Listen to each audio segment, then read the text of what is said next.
जलियांवाला बाग, वो शाम जब मौत ने बैसाखी मनाई। 13 अप्रैल 1919, अमृतसर। शाम होने से पहले ही हवा भारी हो चुकी थी। ऐसी हवा जो सांसों में उतरते ही सीने को जकड़ ले, जैसे जमीन खुद कुछ होने की आहट सुन रही हो। लेकिन लोग अनजान थे, बिल्कुल अनजान। उन्हें नहीं पता था कि कुछ ही घंटों में यह शहर मृतकों की गिनती से नहीं, चीखों की गूंज से पहचाना जाएगा। इतिहास का सबसे डरावना सवाल। आज भी एक सवाल हर दीवार से टकरा कर लौटता है। जब पहली गोली चली तो सबसे पहले कौन मरा? कोई कहता है एक बच्चा, कोई कहता है एक मां, लेकिन सच ये है कि उस पहली गोली के साथ इंसानियत गिर पड़ी थी। और जब इंसानियत मरती है तो लाशें गिनी नहीं जाती, वे बिछाई जाती हैं। 1919, जंजीरों में जकड़ा भारत। 1919 का भारत कागजों में ब्रिटिश साम्राज्य की शान था, हकीकत में एक डरावना पिंजरा, जहां सांस लेने की आजादी नहीं, बोलने की आजादी नहीं, इकट्ठा होने की आजादी नहीं। अगर अंग्रेज थे तो आप इंसान थे, अगर भारतीय थे तो आप एक संख्या थे। रॉलेट एक्ट, कानून नहीं, मौत का लाइसेंस।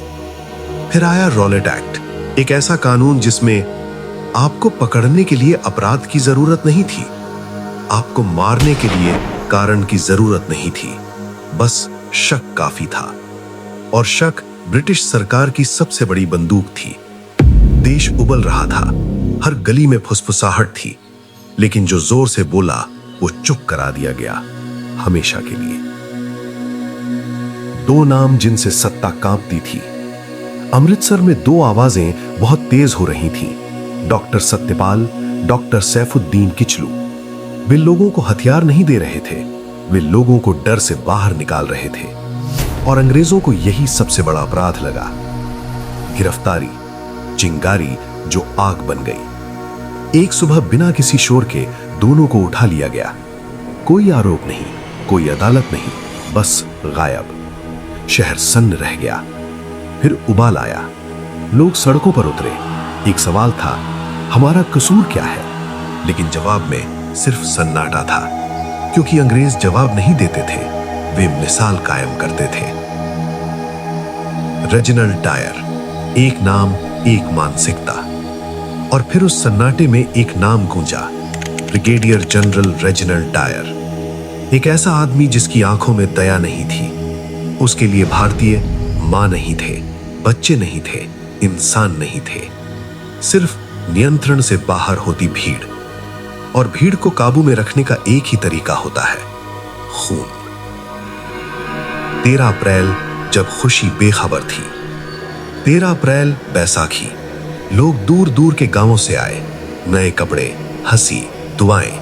औरतें बच्चों का हाथ पकड़े, बुजुर्ग लाठियों के सहारे। कोई नहीं जानता था कि ये उनके जीवन का आखिरी त्योहार है। जलियांवाला बाग, मौत का पिंजरा। जलियांवाला बाग चारों ओर से ऊंची दीवारों से घिरा था। अंदर आने का रास्ता सिर्फ एक, बाहर निकलने का रास्ता भी वही। लेकिन उस शाम वो रास्ता मौत ने बंद कर दिया था। भीड़ बढ़ती गई, सांसें घटती गईं। लोग जमा होते गए, जगह कम होती गई। फिर भी डर नहीं था, क्योंकि किसी ने सोचा भी नहीं था कि यहां मौत आएगी बिना चेतावनी के। शाम 5:30 बजे मौत की एंट्री। अचानक भारी बूटों की आवाज, 90 सैनिक, राइफलें तनी हुई। डायर आगे था। उसने न हाथ उठाया न कुछ कहा, बस एक शब्द, फायर।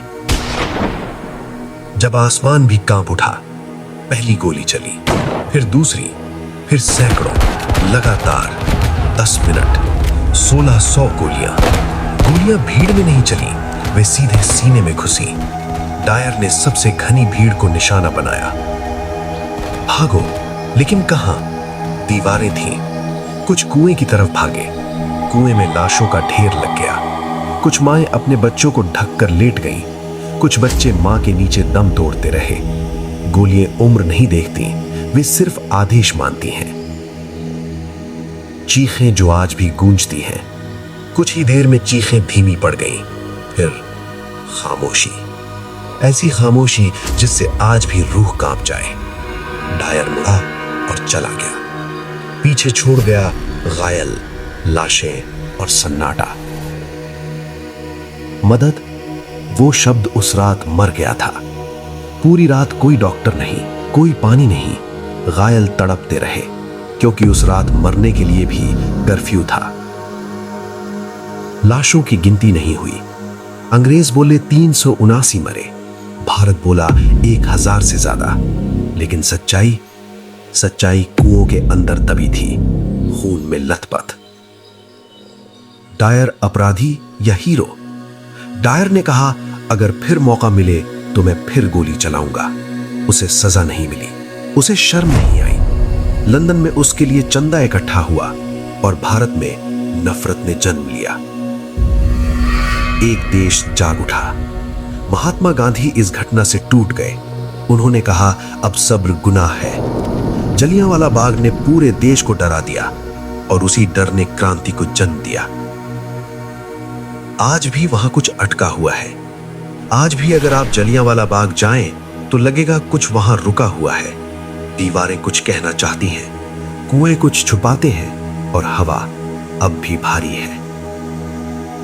अंतिम सच्चाई, जलियांवाला बाग एक जगह नहीं, ये एक जख्म है। ये याद दिलाता है, जब ताकत इंसानियत से ऊपर बैठती है तो इतिहास लहू से लिखा जाता है। आजादी भीख में नहीं मिली, उसे मासूमों के खून ने खरीदा है। और जो इस इतिहास को भूलता है वो उसे दोहराने के लिए मजबूर होता है।